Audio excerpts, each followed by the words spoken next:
Hello to all our viewers in Nigeria and around the world to Global TV News Cycle. We're in Nigeria's capital, Abuja. I am Queen Agaba. President Bola Tinubu has hinted at plans by administration to address what he termed historical inadequacies of policy making, which had been impeded by a lack of comprehensive data in Nigeria.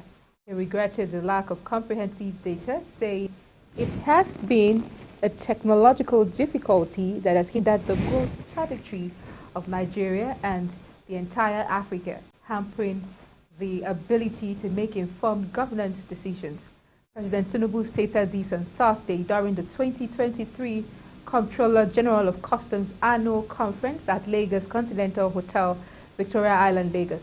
The president, who was represented at the conference by his deputy Kashim Shettima, said because data is the guiding light in the ever-evolving landscape of modern world, Nigeria can no longer afford to function in the dark. The First Lady Oluremi Tinubu has urged wives of state governors to complement President Bola Tinubu's renewed hope agenda for good governance to spread across the board. She gave the admonition while receiving the wives of governors across the nation and the FCT representative in the presidential villa yesterday. She stated that it was imperative for state leaders, especially those in opposition parties, to work with the presidential agenda in tackling issues affecting the citizenry. The First Lady lauded the wives of the governors for their personal projects and initiatives in their various states to assist the vulnerable in society. And the Supreme Court has upheld the federal government's appeal challenging the verdict of the appeal court's appeal. The Supreme Court held that Kanu must face trial at the Federal High Court. Sharon Ajay has details. The Supreme Court, in the judgment delivered by Justice Emmanuel Ejim, what the Supreme Court says represents the law. We respect it. We go by it. There is no other way. We had hoped that it will come our way, but it has gone the other way. It simply means that we have to go back to the High Court and get done with this quickly. According to the court, at the moment, the remedy for such an action is for Kanu to file a civil matter against the act, instead of removing the powers of go and defend himself in the remaining 7 counts of terrorism charges against him. But I'm very consoled by what the Supreme Court said, that he ought to have been treated. We have hope. Kanu was not present in court for the judgment. The latest development release by News People of Biafra, IPOB, as Jay reporting for Global TV News. In the Creative City to be located in Abuja, Musawa made this known while defending the budget of her ministry before the Senate Committee on Arts, Culture and the Creative Economy at the National Assembly. According to a statement signed by her Special Assistant on Media, Nneka Ikem, Musawa stated that the establishment of 2 projects are top on the list of projects of the ministry and they are intended to create jobs for Nigerians. She stated this can only be achieved when the Senate passes the budget. In a bid to curb the menace of unregistered mining engineers, the federal government said process proposals for solid minerals investment from members of the Council of Nigerian Mining Engineers and Geoscientists, also called COMEG, in recognition of their critical role in the sector. Sharon Ajay reports that the Minister of Solid Minerals Development, Dele Alake, announced the new measure to the inductees of the council, where he announced that his ministry will only attend to technical proposals for licensing and related procedures under the mining law with the seal of COMEG. In a landmark endorsement, the minister declared that all reports coming to the ministry must bear the GOMEG stamp, while also affirming that only GOMEG certified professionals will be recognized by the federal government, noting that these are critical elements needed in the reactivation efforts of the solid minerals sector. As from today, no mining engineer or geoscientist will be recognized by the Ministry of Solid Minerals Development without being registered by COMEG. We need to sanitize the sector, and I've said this at various fora. We not only sanitize in terms of the physicals, in terms of security of the operating environment, putting in place proper funding mechanisms.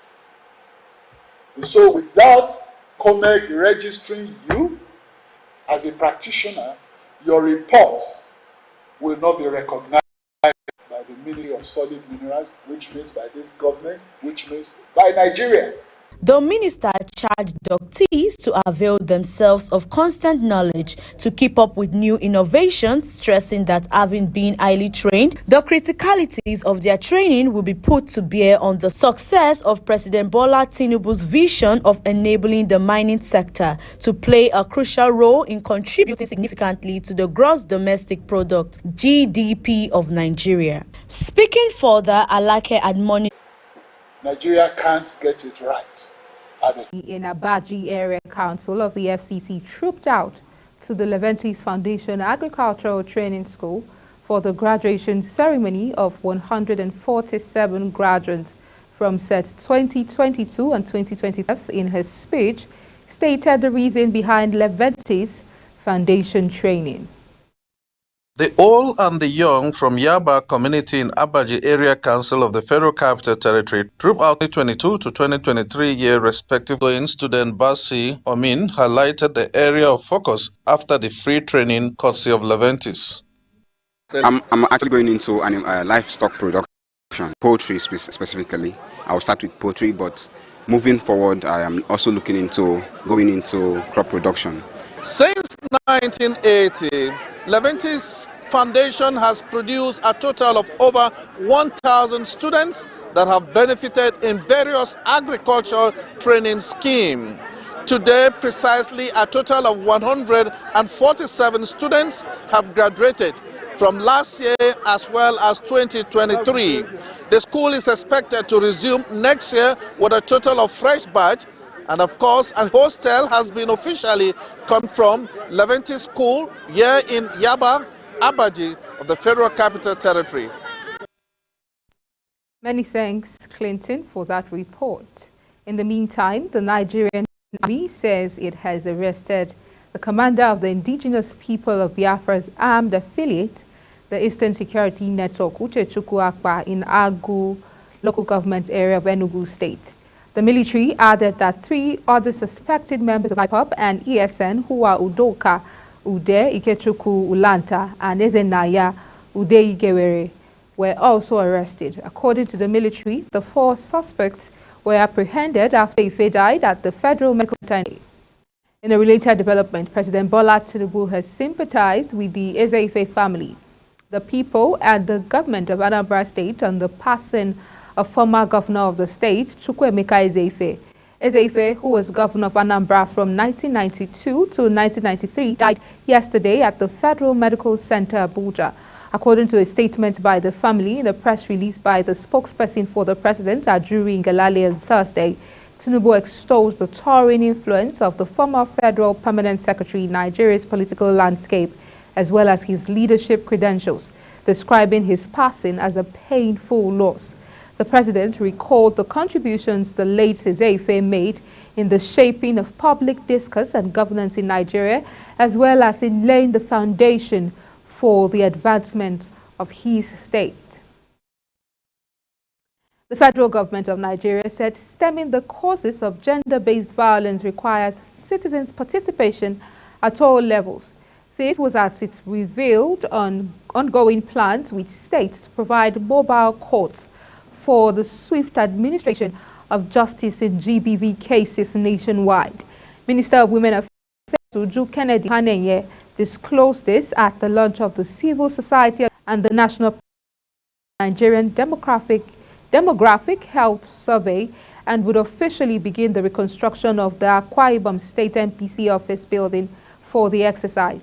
The chairman of the National Population Commission, Nasir Kwara, while performing the ceremonies, assured all that he added the commission would leave no stone unturned in providing the necessary facilities for a comfortable work environment for its personnel.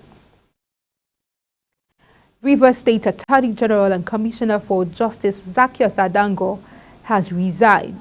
His resignation was communicated in a letter dated November 14, 2023 and addressed to Governor Siminalayi Fubara.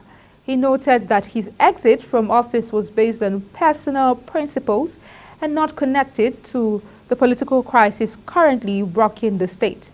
Global Television will keep tracking developments in Rivers State for your viewing pleasure. The new Commissioner of Police, Adego Fayoade, has assured the provision of watertight security during and after the Christmas and New Year celebrations in the state. Fayoade gave the assurance on Thursday while interacting with newsmen after taking over as the new CP in Lagos Command.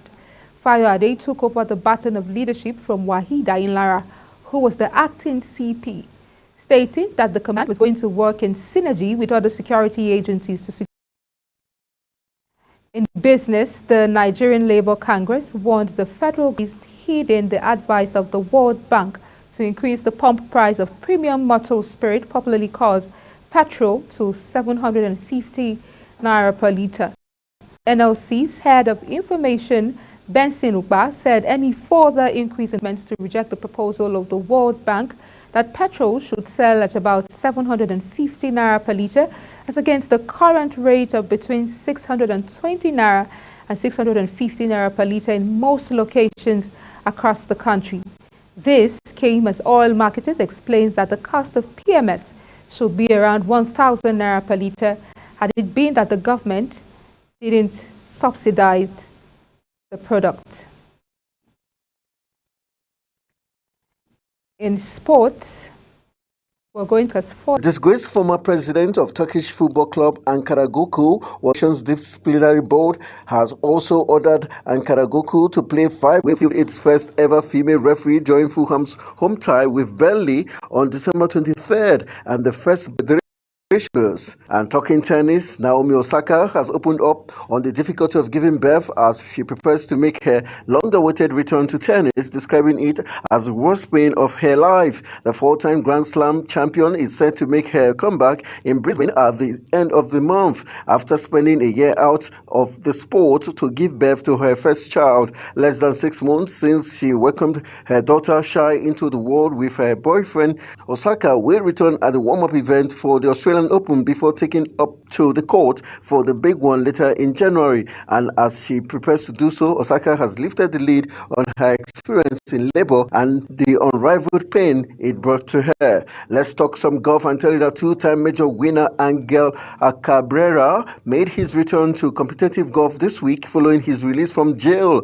Cabrera served 30 months in prison in Brazil and Argentina for crimes including domestic violence following allegations of assault, theft and abuse by his ex-wife and 2 ex-girlfriends. The Argentinian, who won the 2009 Masters and the 2007 US Open, granted an early release in August. Cabrera, now 54, returned to action at the Alberto del Litoral Open, shooting an opening round 71 at the Rosero Golf Club in his homeland in his first 72-hole tournament since the 2020 Bridgestone Senior Players Championship.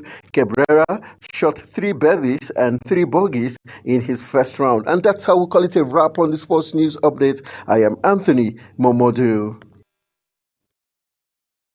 For that update on sports, and that is it on Global News Cycle. We're on Star Times channel 276.